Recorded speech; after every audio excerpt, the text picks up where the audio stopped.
The whispers followed Temperance Nash like a shadow as she stood on the auction block, clutching her infant son to her chest.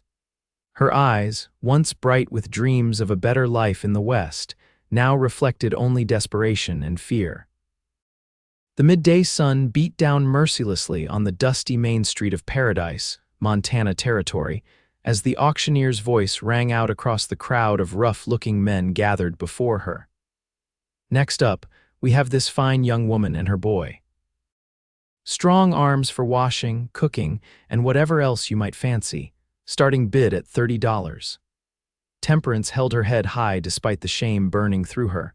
Just 3 months ago, she had been a respected widow traveling west with a wagon train. Now, after a series of cruel twists of fate, she stood as property to be sold to the highest bidder. Her only comfort was the warm bundle in her arms, little James, just 4 months old, with his father's dark curls and her stubborn chin. The year was 1878, and while slavery had been abolished, indenture contracts were still common in frontier territories. A debt owed to the corrupt town banker had led her here, after the wagon train leader had abandoned her in Paradise when she fell ill with fever. The debt had mounted with medical care and lodging, and now, with no family and no means to pay, she faced years of servitude.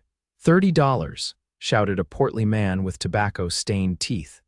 35, called another, eyeing her in a way that made her skin crawl.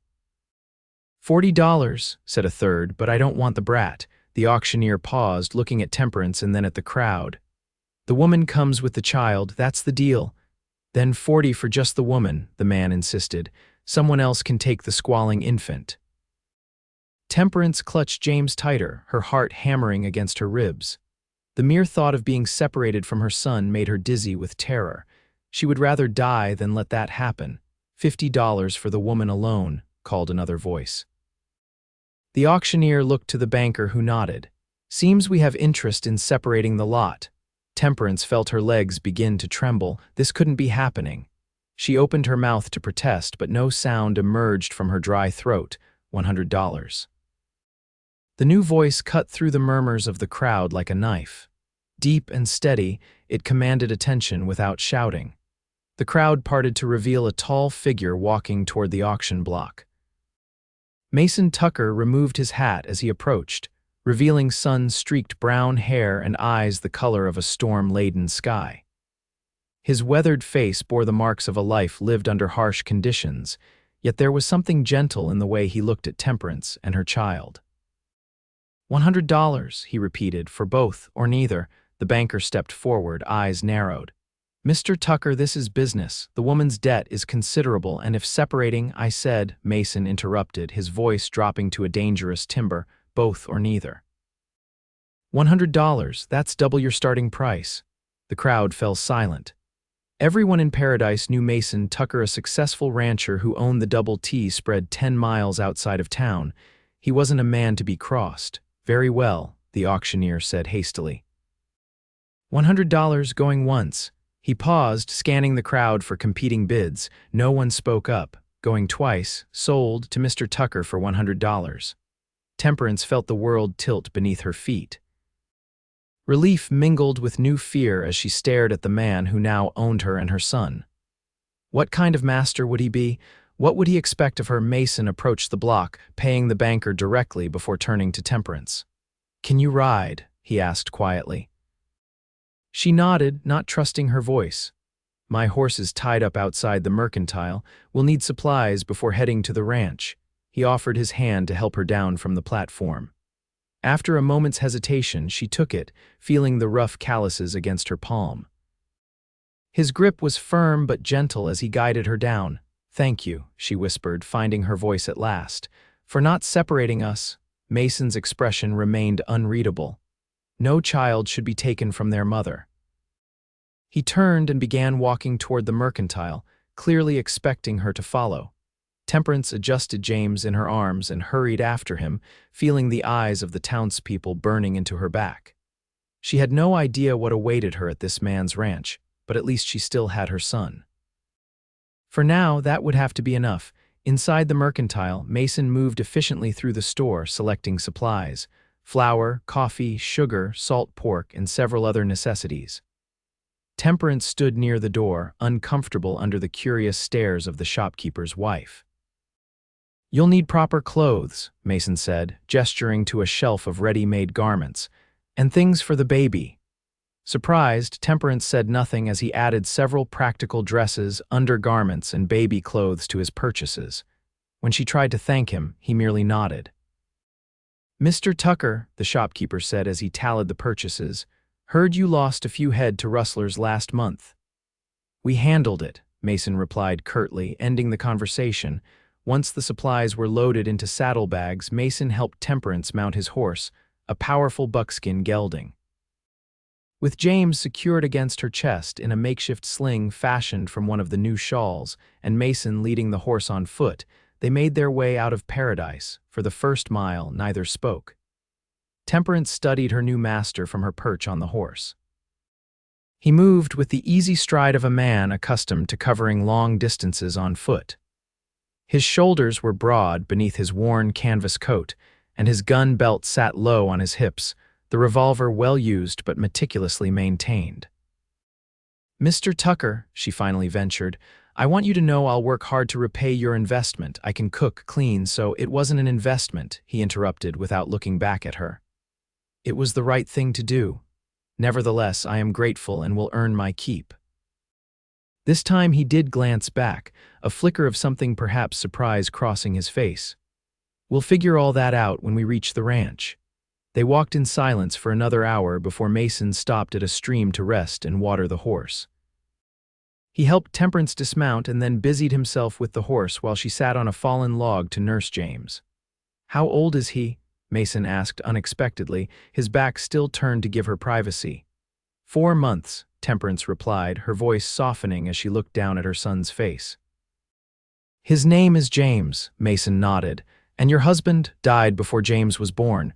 Fever took him shortly after we married and set out for Montana." "I'm sorry." The simple words, spoken without pity but with genuine empathy, brought unexpected tears to Temperance's eyes. She blinked them back hastily. "As am I. Thomas was a good man. He wanted to start a farm out here, raise a family." Mason turned, seeing that James was now asleep against Temperance's shoulder. "We should continue. It'll be dark in a few hours, and I want to reach the ranch before nightfall." Back on the trail, Temperance found herself studying the countryside. The rugged beauty of Montana territory stretched out before them, rolling hills giving way to distant mountains, the landscape dotted with pine and aspen. Despite her circumstances, she couldn't help but admire the wild splendor of the land. "It's beautiful," she murmured. "It can be harsh," Mason replied, "but yes, it's beautiful."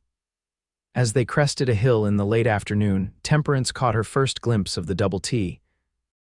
The ranch was larger than she had expected, a sturdy main house built of logs with a stone chimney, a large barn, several outbuildings, and corrals containing horses and cattle. Smoke curled from the chimney, and lamplight glowed in the windows as dusk began to settle. "Home," Mason said simply, picking up his pace. As they approached, a middle-aged woman emerged from the house, wiping her hands on her apron. Her gray-streaked hair was pulled back in a neat bun, and she watched their approach with curious eyes. "Mrs. Abernathy," Mason called out, "we have guests." The woman's eyebrows rose as she took in Temperance and the baby. "So I see. Welcome to the Double T, madam. I'm Sarah Abernathy, the housekeeper." "Temperance Nash," she replied, feeling strangely shy, "and this is my son, James." Mason helped her down from the horse. "Mrs. Nash and her son will be staying with us. Please prepare the room at the end of the hall." If Mrs. Abernathy found this surprising, she hid it well. "Of course, Mr. Tucker, dinner will be ready shortly. I made beef stew." "Perfect, I'll show Mrs. Nash around after we've eaten." Inside, the house was simple but comfortable, much nicer than Temperance had expected for a bachelor rancher.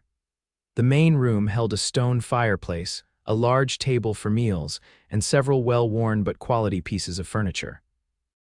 Bookshelves lined one wall, filled with volumes that spoke of a man who valued knowledge. Over dinner, Temperance learned that Mrs. Abernathy came daily to cook and clean but returned to her own small cabin on the property each night. Two ranch hands, brothers named Frank and Tom Riley, lived in the bunkhouse and managed most of the daily work with the livestock. The ranch is about 2,000 acres, Mason explained as they ate. We run 300 head of cattle and breed quarter horses. It's not the biggest spread in the territory, but it's profitable. Temperance nodded, trying to take it all in while balancing James on her lap. The baby, seeming to sense the change in their circumstances, had been remarkably well behaved. After dinner, Mason showed her to a surprisingly large bedroom with a real feather bed, a dresser, and even a small crib that looked recently constructed. "This was my mother's room," he said, lighting the lamp on the bedside table. "Mrs. Abernathy keeps it ready for guests, though we don't have many." "Your parents are no longer with us?" Temperance asked gently. "My father died in '65 fighting for the Union. Mother passed 3 years ago. I'm sorry for your loss." Mason nodded, then gestured to the crib. "That was mine when I was small. I thought your boy might use it." Touched by the thoughtfulness, Temperance carefully laid the sleeping James in the crib. "Thank you, Mr. Tucker, for everything, but I still don't understand why you did this." Mason was quiet for a long moment, his gaze fixed on some distant memory. "Let's just say I've seen what happens when people are treated as property. It isn't right." Before she could ask more, he turned to leave. "Rest now. We can talk about your duties tomorrow." Alone in the room, Temperance sat on the edge of the bed, overwhelmed by the day's events. Just that morning, she had awakened in a cell-like room behind the Paradise Bank, prepared to be sold into servitude or worse. Now she was in a clean, comfortable bedroom in a prosperous ranch with her son safely beside her. Who was this Mason Tucker, and what would he expect of her? Despite his kindness, she remained his property under the indenture contract. The thought sent a shiver through her. As she changed into one of the new nightgowns and prepared for bed, Temperance made a silent promise to herself and to James. Whatever happened, they would survive this. And someday, somehow, they would be truly free. Morning came with the crowing of a rooster and the distant lowing of cattle. Temperance awoke disoriented before remembering where she was. James was still asleep in the crib, his tiny chest rising and falling peacefully. After dressing quickly in one of the new calico dresses, she picked up her still sleeping son and made her way toward the kitchen, determined to begin earning her keep immediately. To her surprise, Mason was already there, drinking coffee at the table while reading a newspaper. "Good morning," he said, rising when she entered. "Did you sleep well?" "Yes, thank you. I'd like to help with breakfast." Mason gestured to the stove where a pot of oatmeal was cooking. "Mrs. Abernathy won't be here until midday. I usually manage for myself in the mornings." "Please let me," Temperance insisted. "I'm a good cook." After a moment's consideration, Mason nodded and returned to his paper. Temperance placed James in a wooden highchair that looked freshly scrubbed, then set about finishing the oatmeal and preparing some bacon and biscuits she found in the pantry. As they ate breakfast together, Mason outlined what he expected of her. "Mrs.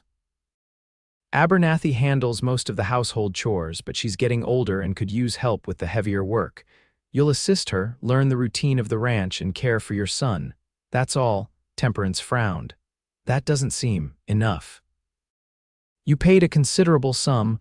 I didn't buy you to work you to death," Mason interrupted, his voice firm but not unkind. "You've been through enough already." "The contract says 3 years of service," she said quietly. "I want to be clear about your expectations." Mason set down his coffee cup with deliberate care. "The contract is a formality. Once you're settled and have found your feet, you're free to stay or go as you please." Temperance stared at him in disbelief. "You just let me leave, without repayment." "I don't deal in human lives, Mrs. Nash. What I did yesterday was to keep you and your son together and safe, nothing more." "I don't understand," she whispered. Mason's eyes met hers, and for the first time she saw a genuine emotion there, a mixture of compassion and something darker, like old pain. "You will in time. For now, just know that you have a safe place here for as long as you need it." Before she could respond, the back door opened, and Mrs. Abernathy arrived earlier than expected, bringing with her a basket of fresh eggs and garden vegetables. "Good morning," the housekeeper called cheerfully. I thought I'd come early today to help get Mrs. Nash settled. She paused, noticing the breakfast dishes. I see you've already eaten. Mrs. Nash is quite the cook, Mason said, standing. I have work to do. I'll leave you ladies to get acquainted. After he departed, Mrs. Abernathy turned to Temperance with a kind smile. Don't mind Mr. Tucker's abruptness. He's a good man, just not one for many words, he seems. Unusual, Temperance admitted, lifting James from the high chair as he began to fuss. Mrs. Abernathy's face softened as she looked at the baby. May I? She asked, holding out her arms. Temperance hesitated only briefly before handing James over. The older woman held him with practiced ease. What a handsome little man, she cooed. Reminds me of my own boys when they were small, both grown and gone now, with families of their own in California. As they worked together cleaning the kitchen, Mrs. Abernathy spoke freely about the ranch and its owner. Mr. Tucker came to Montana with his parents when he was just a boy. His father built this place from nothing. After the war, Mason took over completely. He was different when he came back, quieter, more serious. But he's built the Double T into one of the most respected ranches in the territory. He's never married, Temperance asked, trying to sound merely conversational. Mrs. Abernathy's expression grew sad. There was a girl once before the war. Elizabeth Keller, the banker's daughter. They were engaged to be married when he enlisted. She didn't wait for him. Oh, Temperance murmured, feeling an unexpected pang of sympathy. He's not the type to speak of it, but I think it wounded him deeply. That and what he saw in the war, Mrs. Abernathy sighed.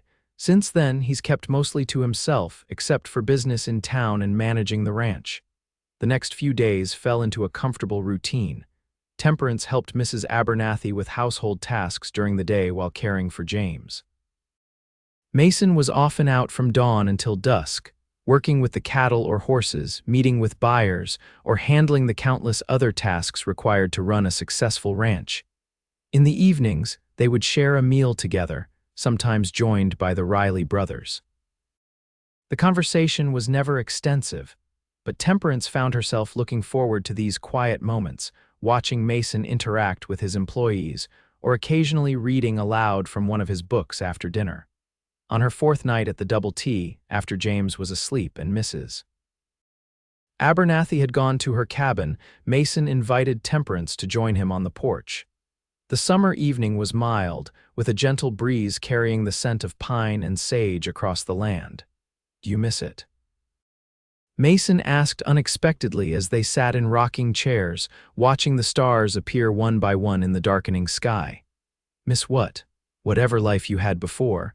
You mentioned your husband wanted to farm, but what did you want?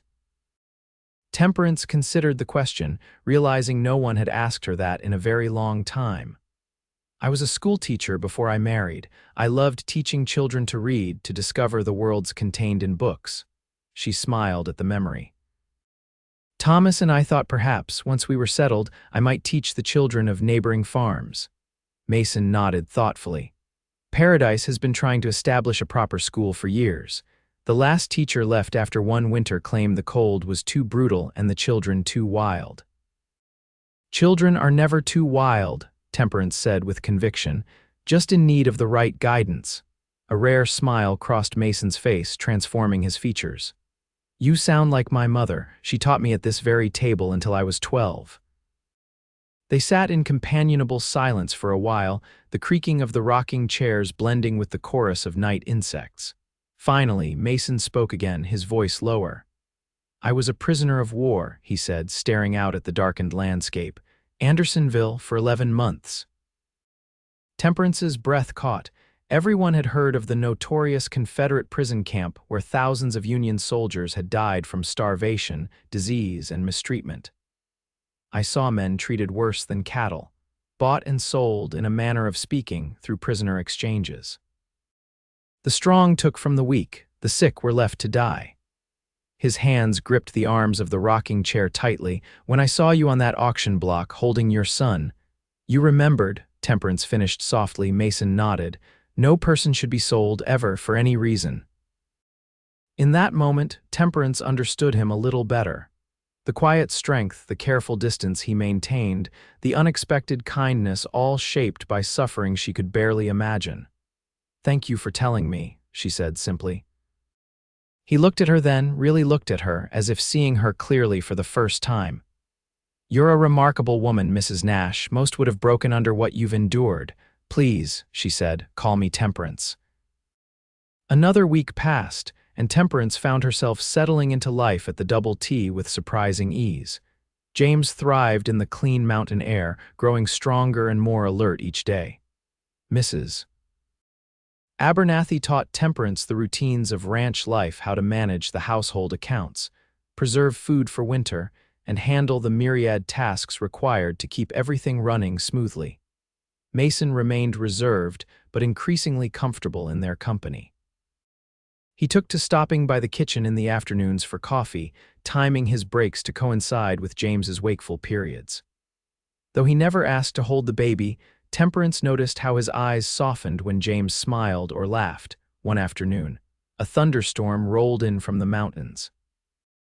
Temperance was alone in the house with James, Mason having ridden out with the Riley brothers to check on cattle in the north pasture, and Mrs. Abernathy confined to her cabin with a summer cold.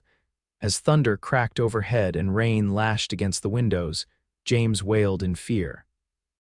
Temperance paced the floor with him, singing softly and patting his back, trying to calm his frightened cries.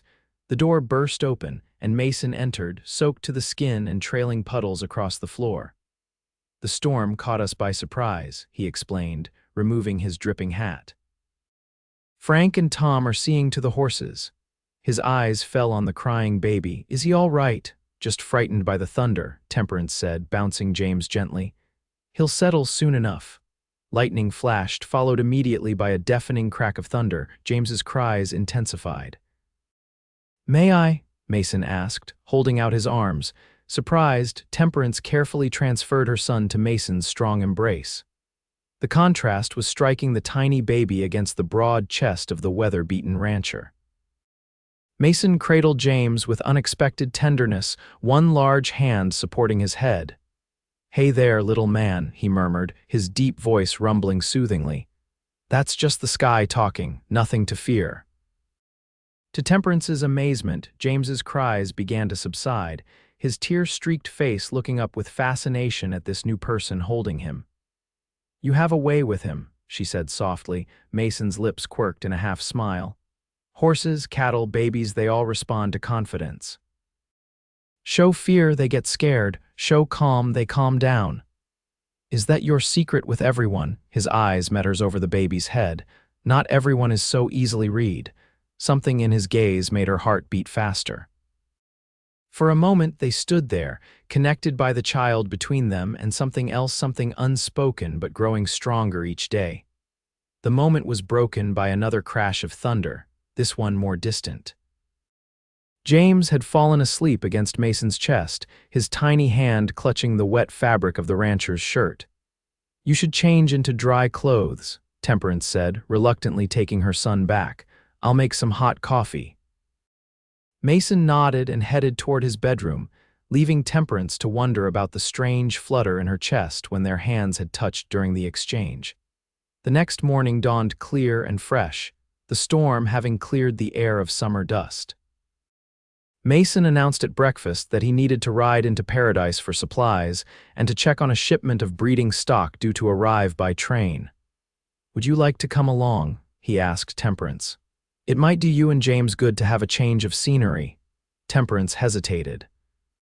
The thought of returning to Paradise, where she had faced such humiliation, made her stomach clench with anxiety, yet she couldn't hide at the ranch forever. "Yes," she decided, "we'll come." They set out after breakfast in Mason's wagon, with James securely nestled in a basket padded with blankets. The journey into town took just over an hour, the road still muddy in places from the previous day's rain. As they approached Paradise, Temperance felt her shoulders tense. The last time she had seen this town, she had been property to be sold. Now she was returning, still technically indentured but in practice free, riding beside the man who had saved her and her son.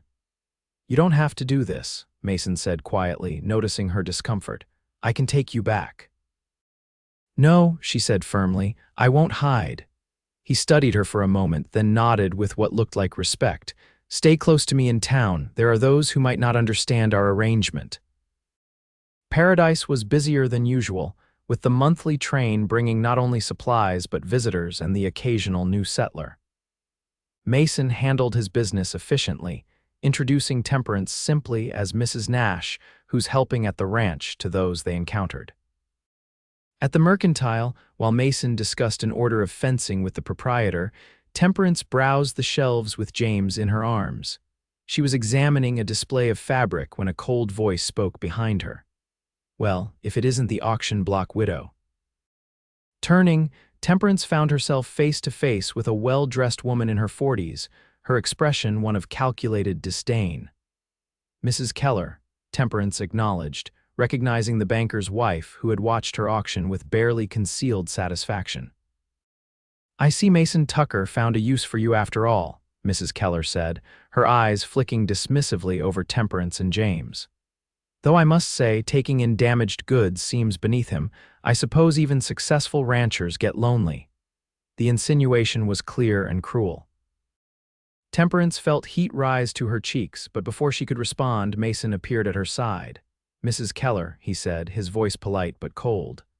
"I trust you're well." The woman's demeanor changed instantly, a practiced smile replacing her sneer.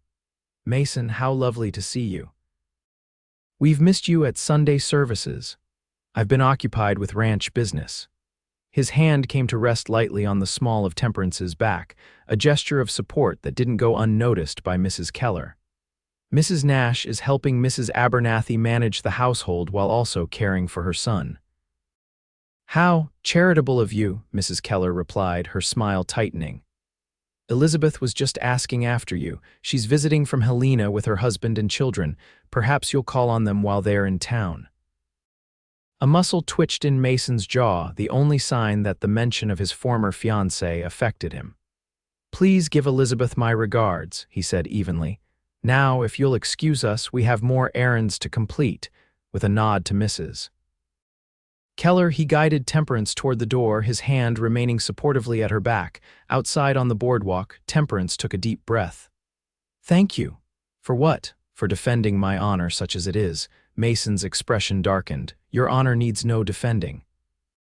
It's people like Victoria Keller and her husband who lack honor, profiting from others' misfortune." They continued down the street to the telegraph office, where Mason needed to send a message about the expected livestock.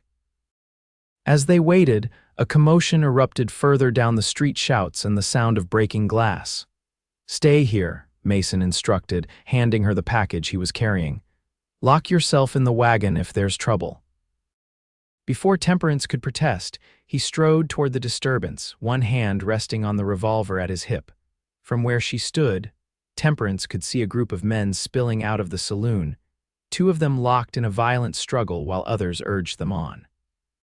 As Mason approached, one man drew a knife. Fear clutched at Temperance's heart. She clutched James closer and moved toward the wagon as Mason had instructed, but she couldn't tear her eyes away from the scene. With remarkable speed, Mason disarmed the man with the knife, twisting his arm behind his back and forcing him to his knees. The second fighter, seeing his opponent subdued, lunged at Mason instead. What happened next was so fast that Temperance barely registered it. Mason sidestepped the attack, delivered a precise blow to the man's midsection, and then caught him as he doubled over, effectively restraining both troublemakers without drawing his weapon. The town sheriff appeared moments later, taking custody of the two men while thanking Mason for his intervention. By the time Mason returned to Temperance, a small crowd had gathered, watching and whispering. "Are you all right?" she asked, scanning him for injuries. "Fine," he replied shortly. "Let's get our business finished and head home." The remainder of their errands passed without incident, though Temperance was acutely aware of the stares and whispers that followed them. Some were curious, some disapproving, but she held her head high, drawing strength from Mason's steady presence. As they drove out of town, Temperance finally asked the question that had been on her mind since the confrontation at the mercantile. "Was Mrs. Keller right about you missing church services because of us?" Mason kept his eyes on the road. "I haven't attended regularly in years."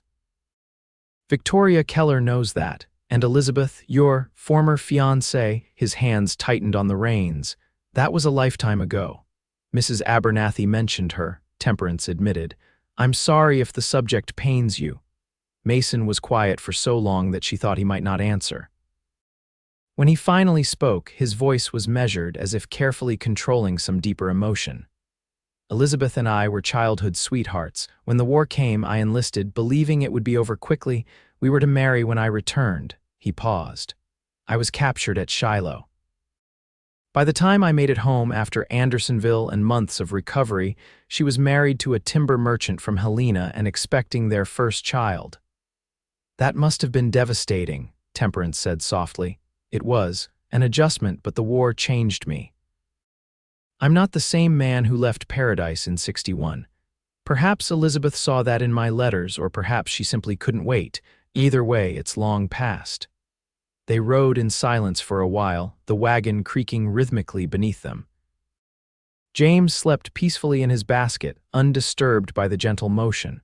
What about you? Mason asked eventually. Your husband was at a love match, Temperance smiled sadly. Thomas was kind and steady. We grew up in the same town in Pennsylvania, attended the same church. He proposed after my father died, leaving me with no family and few prospects. I cared deeply for him, and I believe he loved me, though we were married only 4 months before he fell ill. You were on your way to start a new life. Yes. Thomas had a cousin in Montana Territory who'd written about the opportunities here. We sold everything to finance the journey. She looked down at James.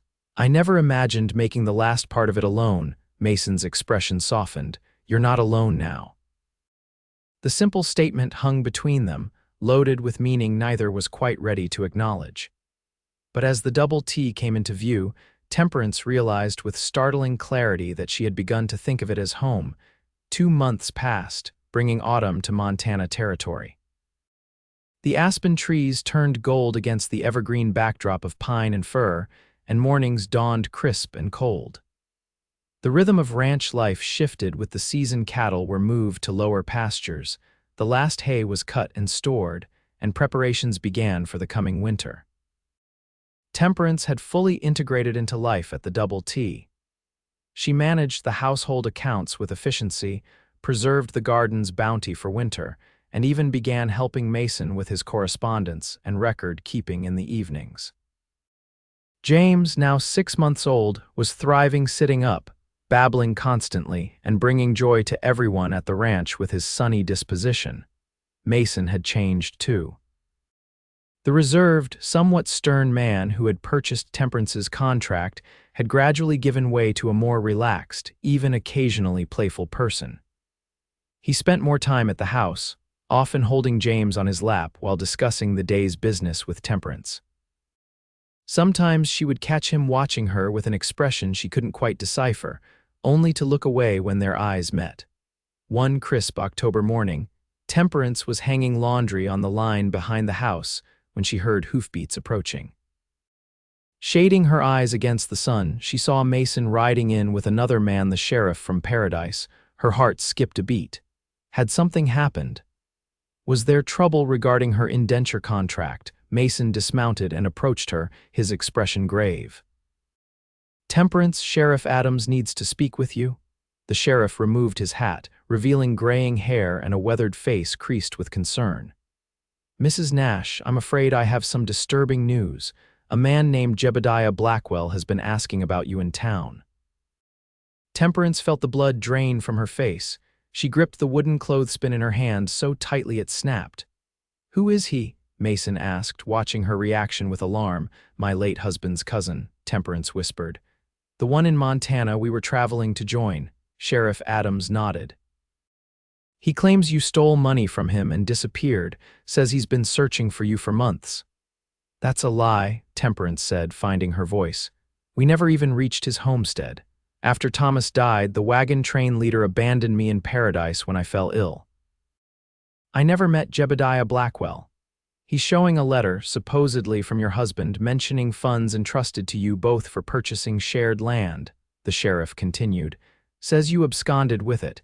Mason stepped closer to Temperance protectively. What exactly does this man want? He's filed a claim for the money plus damages, and the sheriff hesitated. He's claiming rights to the child as the closest living relative to Thomas Nash. No, Temperance cried, instinctively moving toward the house where Mrs. Abernathy was watching James. He has no claim to my son. I don't know the law on this precisely, Sheriff Adams admitted. But he's hired a lawyer from Helena who seems convinced of his position. They're petitioning the territorial court. Mason's expression had hardened into something dangerous. When did this man arrive in Paradise? 2 days ago. He's staying at the hotel, says he heard rumors about a widow with a baby being bought by a rancher. The sheriff looked uncomfortable, town gossip being what it is. Thank you for the warning, Sheriff, Mason said firmly. I'll ride into town tomorrow to speak with my own lawyer about this matter. After the sheriff departed, Temperance collapsed onto a nearby bench, trembling. He can't take James, he can't. Mason sat beside her, his solid presence anchoring her. He won't, I promise you that. You don't understand, she said, tears filling her eyes. Jebediah Blackwell is a violent man. Thomas rarely spoke of him, but when he did, it was with fear. There was no money, Mason. We were going to his homestead because we had nowhere else to go, but Thomas dreaded the meeting. Then why claim otherwise? Why come looking for you now? Temperance shook her head helplessly. I don't know, revenge for some perceived slight, or perhaps a horrible thought occurred to her. The baby, he's the sole heir to any Nash family property back east. Thomas mentioned once that his parents had left land in Pennsylvania that would someday come to their children. Mason's jaw tightened. You think he wants guardianship of James to control any inheritance? It's the only explanation that makes sense. Then we'll fight him, together. Mason took her hand, his grip warm and reassuring. I won't let him take your son, Temperance, I swear it. That evening, after James was asleep, Mason and Temperance sat at the kitchen table, discussing strategy. The Riley brothers had been sent to alert neighboring ranchers to watch for strangers, and Mrs. Abernathy had promised to stay at the main house overnight to help guard James.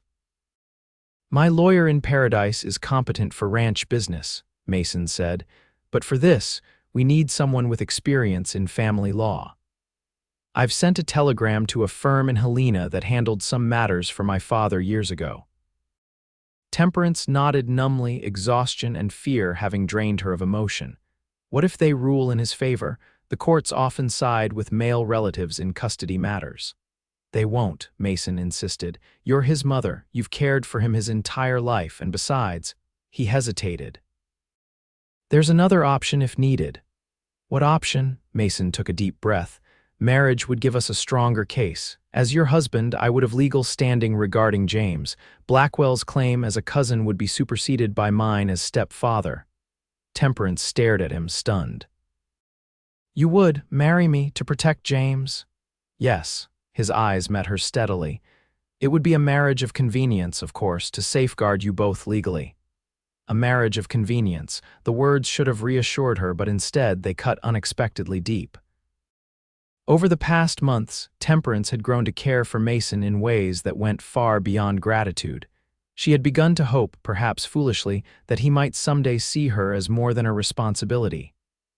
I appreciate the offer, she said carefully, but let's consider it a last resort.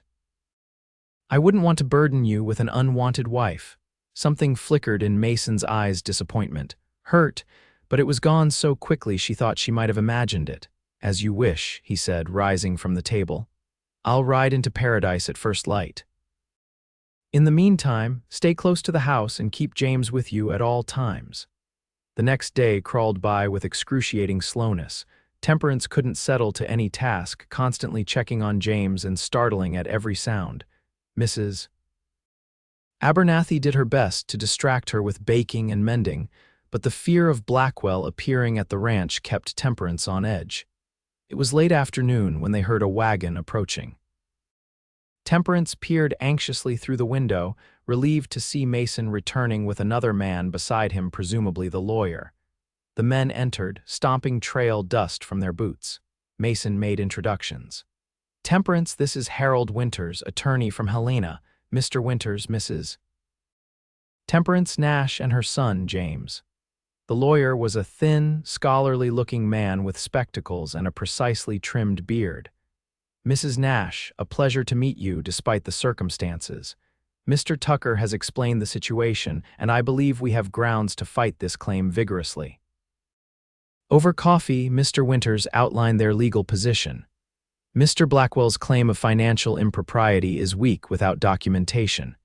As for the custody matter, courts are increasingly recognizing maternal rights, particularly for infants. However, he frowned. The absence of a marriage certificate for you and the late Mr. Nash could complicate matters. Temperance's heart sank. Our documentation was lost when the wagon train moved on without me. I have nothing to prove we were legally married. That's unfortunate, but not insurmountable. We can seek affidavits from anyone who knew you as a married couple. The lawyer adjusted his spectacles. The more pressing concern is Mr. Blackwell himself. He's made quite an impression in Paradise already, presenting himself as a grieving relative searching for his cousin's widow and child. "He's a liar," Temperance said bitterly. "Thomas was terrified of him." "That may be so, but he presents well. The judge who will hear this case, Judge Wilson, is new to the territory and stickles for propriety." Mr. Winters hesitated, "which brings me to another matter. Your current living arrangement. What about it?" Mason asked sharply. "While perfectly innocent, I'm sure, it could be painted in an unflattering light by opposing counsel. A young widow living under the roof of an unmarried man, regardless of the circumstances of her arrival, might raise judicial eyebrows." Temperance felt her face flush with humiliation. "I've done nothing improper." "Of course not," the lawyer assured her. "But perception often matters as much as fact in these cases. Mr. Tucker mentioned a possible solution that would remove this particular obstacle." All eyes turned to Mason, who stood by the fireplace, his expression unreadable. "I suggested marriage," he said flatly. "A legal union would strengthen our position considerably." Mr. Winters nodded enthusiastically. "Indeed it would. As your husband, Mr. Tucker would have clear legal standing regarding the child. Furthermore, it would demonstrate stability and permanence factors the court will consider when determining the child's best interest." Temperance looked from the lawyer to Mason, feeling cornered. The idea of marrying again, especially in such circumstances, filled her with conflicting emotions. Yet what choice did she have if it meant protecting James? How soon would this need to happen? She asked quietly. "The hearing is set for next Wednesday," Mr. Winters replied. "So, ideally before then." 5 days, Mason said. "Is that even possible?" "The Justice of the Peace in Paradise can perform the ceremony with minimal notice. I took the liberty of speaking with him this afternoon, hypothetically, of course." The room fell silent as Temperance struggled with the decision before her. Marriage to Mason would solve their immediate problem, but at what cost to her heart? Living with him as his wife in name only, knowing she had deeper feelings he didn't share, would be its own kind of torture. Yet when she looked at James, peacefully playing on a blanket near the hearth, she knew she would endure anything to keep him safe. "If Mr. Tucker is still willing," she said at last, "then I accept." Mason's eyes met hers across the room. "I am." "Excellent," Mr. Winters said, seemingly oblivious to the tension between them. "I suggest we proceed tomorrow.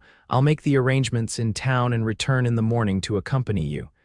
After the lawyer departed to stay with a friend in Paradise, an awkward silence fell over the house.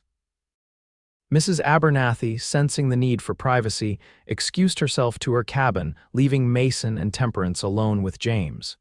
"You don't have to do this," Temperance said as she prepared James for bed. "We could find another way." Mason stood in the doorway of her bedroom, watching her gentle movements as she changed the baby into his night clothes. "This is the surest way to protect you both, unless," he hesitated, "unless the thought of being married to me is so objectionable." Temperance looked up, surprised by the uncertainty in his voice. "No, that's not it at all. I just don't want you to feel trapped into a marriage you don't want." "Is that what you think? That I feel trapped?" Mason stepped into the room, coming to stand beside the crib where she had laid James. "Temperance, these past months with you and James here have been." I've been happier than I've been in years." Her heart quickened at his words. "Mason, let me finish. This isn't how I would have chosen to propose. I would have courted you properly, given you time to know your own heart. But circumstances being what they are," he reached out, tentatively taking her hand. "I want you to know that while this marriage may begin as a matter of convenience, it doesn't have to remain so." Temperance felt tears gathering in her eyes. "What are you saying?" "I'm saying that I care for you, and for James, more than I thought possible." His thumb gently stroked across her knuckles. "I'm asking if, in time, you might consider making this a real marriage in every sense." "I already do," she whispered, the confession slipping out before she could stop it.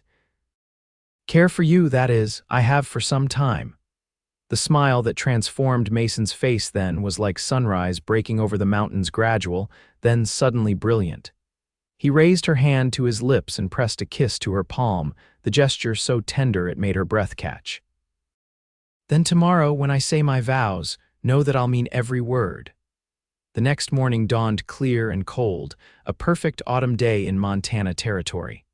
Temperance stood before the small mirror in her bedroom, adjusting the collar of her best dress, a deep blue calico that Mrs. Abernathy had insisted on altering overnight to make it more fitting for a bride.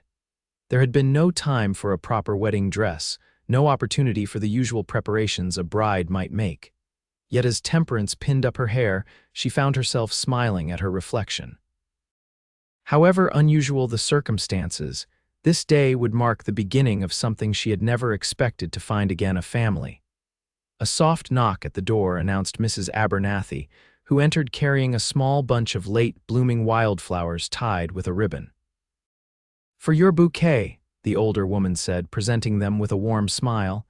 "Every bride should carry flowers." "Thank you," Temperance said, genuinely touched by the gesture. "For everything, the dress alterations, watching James, your kindness since I arrived, Mrs. Abernathy waved away her thanks. "It's been a joy to see life and laughter return to this house, and to see Mr. Tucker smile again." She patted Temperance's hand. "He's a good man, though he carries old hurts. Be patient with him." "I will," Temperance promised. James, dressed in his best outfit, gurgled happily from his spot on the bed, seemingly aware that something important was happening. Temperance lifted him into her arms, pressing a kiss to his soft curls. "Ready to see your mama get married, little one." The journey to paradise passed in nervous anticipation. Mr. Winters had returned with the wagon as promised, bringing news that all was arranged with the justice of the peace.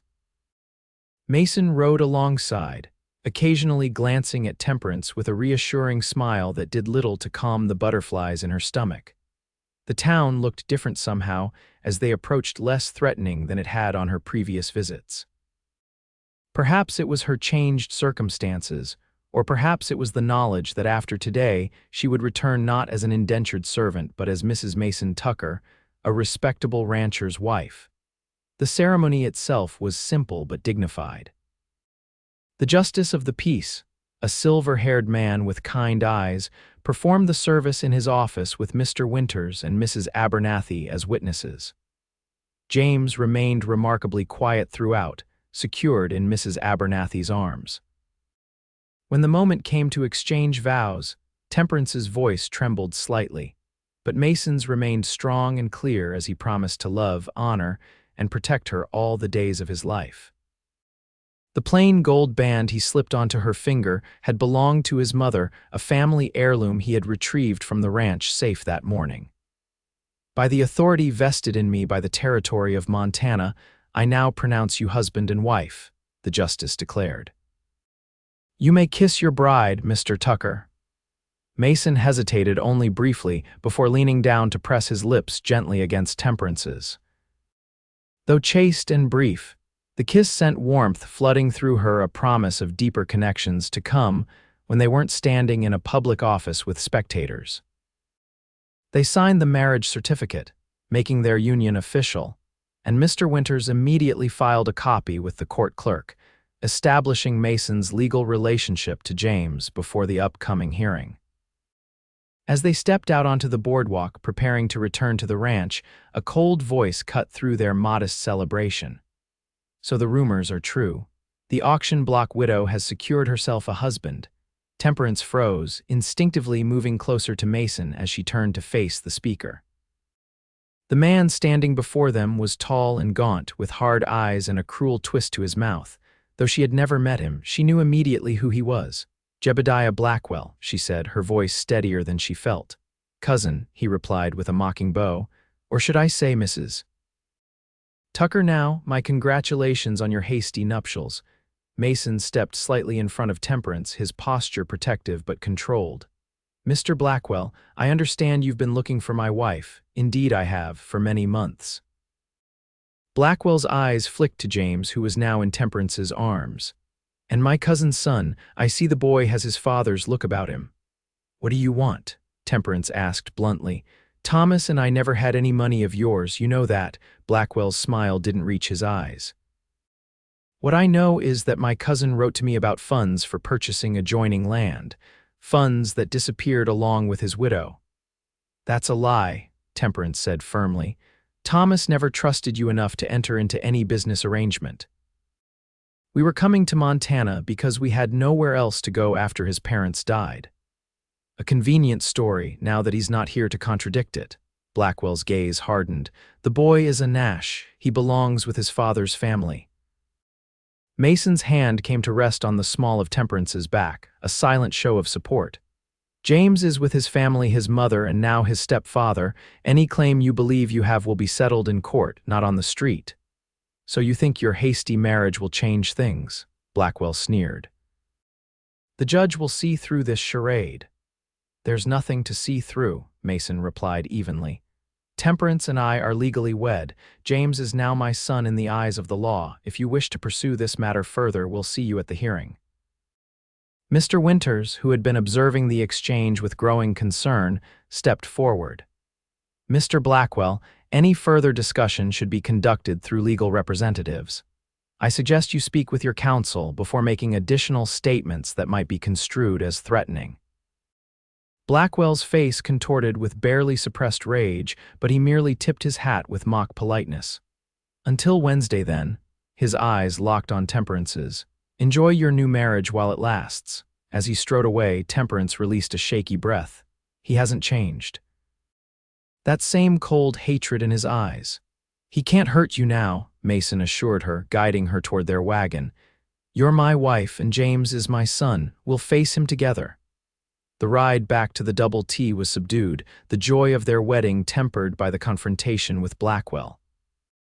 Yet as they approached the ranch, their home, Temperance felt a sense of rightness settle over her. Whatever Blackwell's intentions, she was no longer alone and unprotected. She had Mason now, and together they would keep James safe. That evening, after a celebratory dinner prepared by Mrs. Abernathy, Temperance put James to bed in what had been her room. The question of sleeping arrangements hadn't been discussed, and she found herself nervous as she closed the nursery door.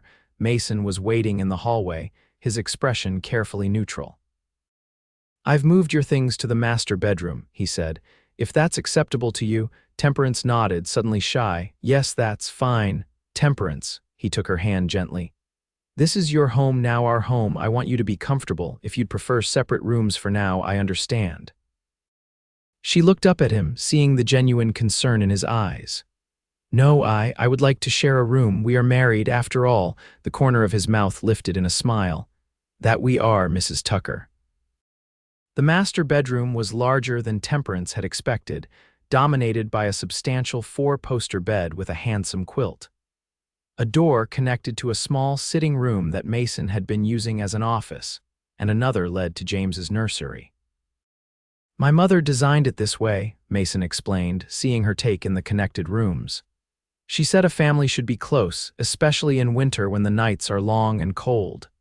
"It's perfect," Temperance said, meaning it. The arrangement would allow them privacy while keeping James nearby. An awkward silence fell between them as they stood in the bedroom, the reality of their new relationship suddenly very present. Mason broke it by moving to a dresser and removing something from the top drawer. "I have something for you," he said, returning to her side. "It's not much of a wedding gift given the haste, but..." He opened his palm to reveal a delicate silver locket on a fine chain. This was my grandmother's. I thought you might like to have it, perhaps put a lock of James's hair inside." Touched by the thoughtfulness of the gesture, Temperance blinked back unexpected tears. "It's beautiful, thank you." Mason carefully fastened the chain around her neck, his fingers brushing warm against her skin. The simple intimacy of the moment made her breath catch. "There," he said softly. "It suits you?" Their eyes met, and the atmosphere in the room shifted, charged with unspoken feelings and desires. Slowly, giving her every opportunity to pull away, Mason lowered his mouth to hers. This kiss was nothing like the brief, chaste one they had shared at the ceremony. This was a proper kiss, tender at first, then deepening as Temperance responded, her arms sliding up around his neck. When they finally parted, both a little breathless, Mason rested his forehead against hers. "I've wanted to do that for longer than I care to admit." Temperance smiled, feeling a happiness she had thought lost to her forever. "Then perhaps you should do it again, husband." Later, wrapped in Mason's arms beneath the quilt, Temperance listened to the steady rhythm of his heartbeat. Outside, the wind whispered through the pines, and somewhere in the distance, a coyote called to its mate. Inside, warm and safe, she marveled at the strange path that had led her here from the auction block to a loving marriage in the span of a few short months. "What are you thinking?" Mason murmured, his voice drowsy as he stroked her hair. "That sometimes the worst moments of our lives can lead to the best," she replied softly. "If I hadn't been auctioned that day, I would have found you somehow," he said with such certainty that she couldn't doubt him. "Some things are meant to be." In the nursery next door, James made a small sound in his sleep. Temperance smiled against Mason's chest, thinking that perhaps he was right. Perhaps some things were indeed meant to be. The day of the hearing arrived with a sky heavy with the promise of the first snow. Mason and Temperance rode into Paradise early, accompanied by Mr. Winters and Mrs. Abernathy, who had insisted on coming to hold James during the proceedings. The territorial courthouse was a new building, one of the few in Paradise constructed of brick rather than wood. Inside, the main courtroom was already filled with curious townspeople when they arrived. News of the dispute between the new Mrs. Tucker and her husband's cousin had spread quickly. Temperance held her head high as they walked to the table where Mr. Winters indicated they should sit. Across the aisle, Jebediah Blackwell sat with his lawyer, a sharp-faced man in an expensive suit who Temperance guessed was from Helena or perhaps even further east. Judge Wilson entered, a distinguished man in his 60s with a reputation for fairness that gave Temperance hope. After the formalities of opening the court, the judge addressed the lawyers. "I understand we have a matter regarding custody and alleged financial impropriety," he said, glancing over the documents before him. "Mr. Harrington, as you represent the petitioner, please present your client's case." Blackwell's lawyer rose, adjusting his waistcoat with practiced precision. "Your Honor, my client, Mr. Jebediah Blackwell, seeks guardianship of his cousin's son, James Nash, on the grounds that the child's mother, formerly Mrs. Temperance Nash, now Mrs. Tucker, misappropriated funds entrusted to her late husband, and subsequently abandoned her agreement to join the family homestead." Temperance felt Mason's hand tighten around hers as the lawyer continued, painting a picture of her as an opportunistic woman who had taken advantage of Blackwell's generosity, only to disappear with money meant for a joint business venture. "Furthermore," Mr. Harrington continued, "we contend that Mrs. Tucker's hasty remarriage mere days ago was a transparent attempt to circumvent my client's rightful claim as the child's closest male relative." When it was Mr. Winters' turn to speak, he rose with calm confidence. "Your Honor, the allegations against my client are not only false but malicious. Mrs. Tucker, who was widowed while traveling west with a wagon train, never received any funds from Mr. Blackwell. In fact, until recently, she had never even met the man." He went on to detail Temperance's journey west, the death of her husband from fever, her abandonment in Paradise when she herself fell ill, and the subsequent chain of events that led to her indenture contract and eventual marriage to Mason. "As for the marriage being hasty, I would submit that Mr. and Mrs. Tucker have known each other for nearly 3 months. during which time Mr. Tucker has demonstrated consistent care and concern for both Mrs. Tucker and her son.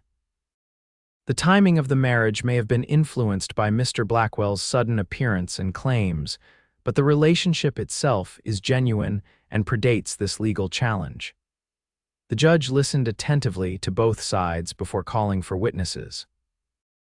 Blackwell presented a letter, purportedly from Thomas Nash, mentioning money and a partnership. Temperance, examining it when called to testify, immediately pointed out discrepancies. "This is not my husband's handwriting," she said firmly. Thomas wrote with his left hand, which gave his script a distinctive slant. This was written by someone else. When Mr. Harrington challenged her, suggesting she might be lying to protect herself, Mason's lawyer produced a surprise witness, an elderly man who identified himself as having been the schoolmaster in the Pennsylvania town where both Thomas Nash and Jebediah Blackwell had grown up. "I taught both boys," he testified. "Thomas was indeed left-handed, and I would stake my reputation that this letter was not written by him. Moreover, I can attest that there was no love lost between the cousins. Jebediah was a bully even then, and Thomas feared him." The old teacher, it transpired, had retired to Helena and had seen the notice about the case in a territorial newspaper. His voluntary appearance dealt a severe blow to Blackwell's credibility. As the hearing progressed, the true nature of Blackwell's claim became clear. The Nash family property in Pennsylvania, which Thomas stood to inherit, had increased substantially in value due to coal deposits discovered after his parents' deaths.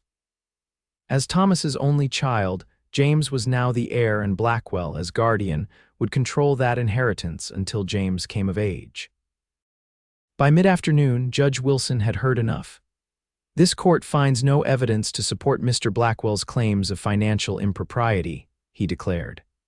"As for the matter of guardianship, the law is clear that a mother's right to her child is paramount, absent compelling evidence of unfitness. No such evidence has been presented here."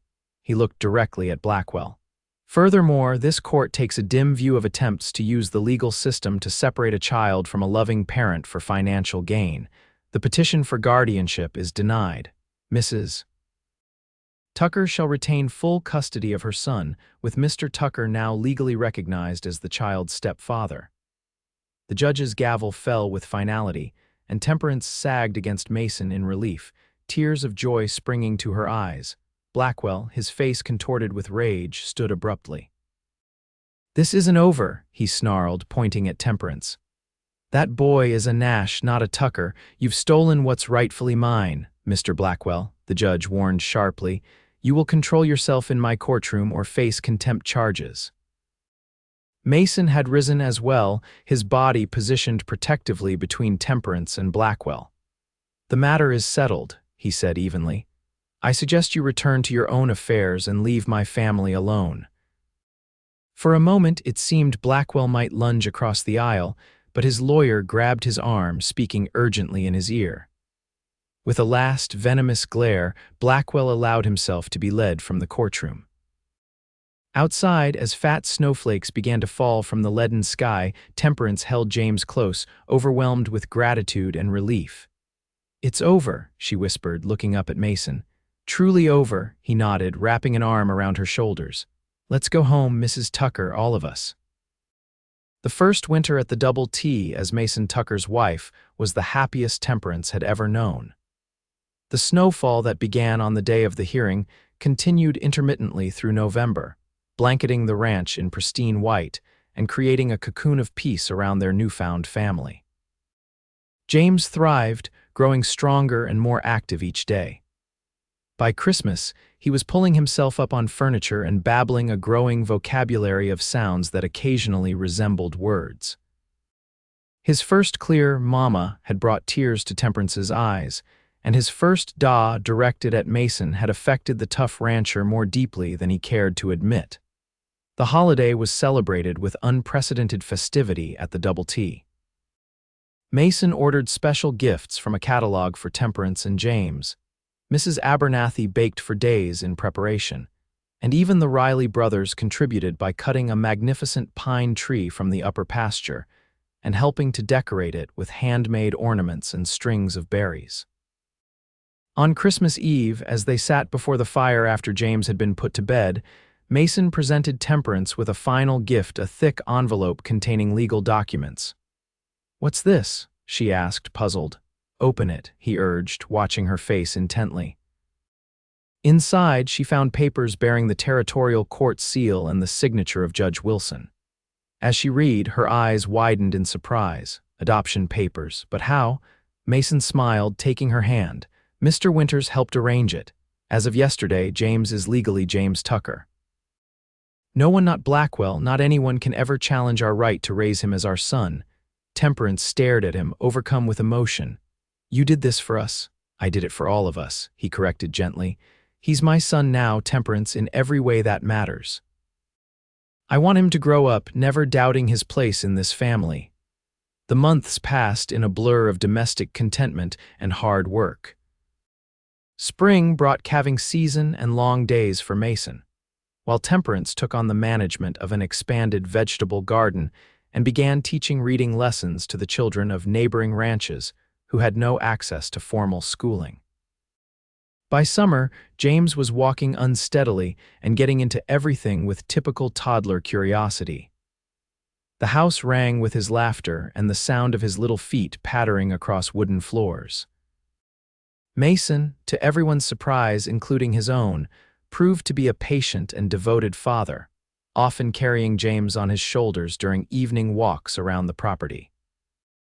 News came from Paradise that Jebediah Blackwell had left Montana Territory after losing a significant sum in a failed mining venture. The shadow of his threat faded completely from their lives. In the golden days of early autumn, just before harvest time, Temperance and Mason celebrated their first wedding anniversary with a small party attended by neighboring ranchers and friends from Paradise. The town's attitude toward them had warmed considerably as people came to know them as a couple rather than as the subjects of scandal. As the guests departed and twilight settled over the land, Mason found Temperance standing on the porch, gazing out at the first stars appearing in the eastern sky. "Happy anniversary, Mrs. Tucker," he said, coming to stand beside her. "Any regrets?" She turned to him with a smile that still made his heart skip a beat. "Not one. This past year has been more than I ever dared dream possible." He drew her into his arms, kissing her with the same tenderness and passion that had grown stronger with each passing day of their marriage. "I have something to tell you," he murmured against her hair. "Oh," she looked up at him curiously. Another surprise, in a manner of speaking. His hand slid to rest gently against her abdomen. "I noticed you've been tired lately and queasy in the mornings." Temperance blushed, realizing he had noticed the symptoms she'd been trying to hide until she was certain. "Yes, I think James may be getting a little brother or sister in the spring." The joy that transformed Mason's face was answer enough, but he swept her into a careful embrace, lifting her feet off the ground as he turned in a circle. "I love you," he said fervently, "more than I ever thought possible." "And I love you," she replied, tears of happiness glistening in her eyes. "My steadfast, honorable man who said both or neither when it mattered most." As they stood together in the gathering dusk, arms entwined and hearts full, Temperance thought about the strange, difficult path that had led her to this moment. From the desperation and shame of the auction block to the security and love of Mason's arms, a journey that had begun with one man's refusal to separate a mother from her child. "What are you thinking?" Mason asked, echoing his question from their wedding night. Temperance smiled, leaning into the solid warmth of his chest. "That sometimes the worst days of our lives can lead us to the best," she said, "and that I'm grateful every day that you were there when I needed you most." "I always will be," he promised, sealing the vow with a kiss as the first stars of evening watched over the Double T Ranch and the family that had found its way home against all odds. Spring arrived with its usual vigor in Montana Territory, painting the land with fresh green and wildflowers after the long winter. At the Double T, new life abounded. Calves frolicked in the pastures, seedlings pushed through the rich soil of Temperance's expanded garden, and in late April, a daughter was born to the Tuckers. They named her Hope Catherine after Mason's mother, and Hope because that's what she represented to them both. She arrived with a powerful set of lungs and a shock of dark hair that promised to be as thick and wavy as her father's. James, now 18 months old and full of energy, regarded his baby sister with a mixture of curiosity and proprietary pride. Under careful supervision, he was allowed to gently pat her head and bring her toys, which he would solemnly present to Temperance or Mason to give to KK, his approximation of Catherine. The double T prospered that year. A new railroad spur line to Paradise increased the value of their cattle and horses by making transportation to eastern markets more efficient. Mason hired additional hands, expanded the ranch's operations, and built a proper schoolhouse on their property where Temperance could teach the growing number of children from surrounding homesteads. On a warm afternoon in August, while Catherine napped and James played with wooden blocks on a quilt spread beneath a shade tree, Mason joined Temperance on the porch of their home. They sat side by side in rocking chairs, watching their son and enjoying a rare moment of quiet togetherness. "I got a letter today," Mason said, pulling a folded paper from his pocket. "From back east." Temperance looked at him curiously. "Oh, not bad news, I hope." "No, quite the opposite." He unfolded the letter and handed it to her. "It's from a lawyer in Pennsylvania. The Nash family property has been sold, with the proceeds to be held in trust for James until he turns 21. Temperance scanned the document with widening eyes. This is a considerable sum." Mason nodded. "Enough to secure his future education, a start in whatever business he might choose, or expansion of the ranch if that's what he wants when he's grown. And Blackwell, gone for good, from what the lawyer writes. Last heard of in California, where apparently his gambling debts have made him unwelcome in most establishments." Temperance handed the letter back, feeling the last lingering shadow lift from her heart. "So James truly has what was rightfully his. And more importantly, he has us." Mason reached for her hand, twining their fingers together as they watched their son stack blocks with intense concentration, his dark curls catching the sunlight. From inside the house came the first stirrings of Catherine waking from her nap, not quite a cry, but the small noises that signaled she would soon be ready for attention. "I'll get her," Mason said, rising. Temperance smiled, watching him stride into the house with the same purposeful step she had first observed when he approached the auction block nearly 2 years ago. How far they had come since that desperate day, from strangers thrown together by circumstance to partners bound by love and family ties stronger than any legal contract. As Mason returned carrying their daughter, with James trotting along behind clutching his favorite toy horse, Temperance felt a profound sense of completion. This was what she had always wanted but had feared lost forever after Thomas's death: a true home, a loving husband, children to nurture and guide. Mason settled beside her again, Catherine nestled contentedly in the crook of his arm. James climbed into Temperance's lap, showing her his wooden horse and chattering in the expanding vocabulary that delighted everyone at the ranch. "Happy?" Mason asked, his eyes meeting hers over their children's heads. Temperance's smile was answer enough, but she put it into words anyway. "Completely." As the summer day drifted toward evening, with the mountains purpling in the distance and the first stars appearing in the east, the Tucker family remained on their porch whole, safe, and together. Whatever challenges the future might bring, they would face them as they had faced the past, with courage, determination, and unwavering love. For Temperance, who had once stood trembling on an auction block with only her infant son to cling to, the journey had come full circle. She had found not just shelter but a true home, not just protection but genuine love, with the steady, honorable man who had declared both or neither when it mattered most. And in the end, they had it all.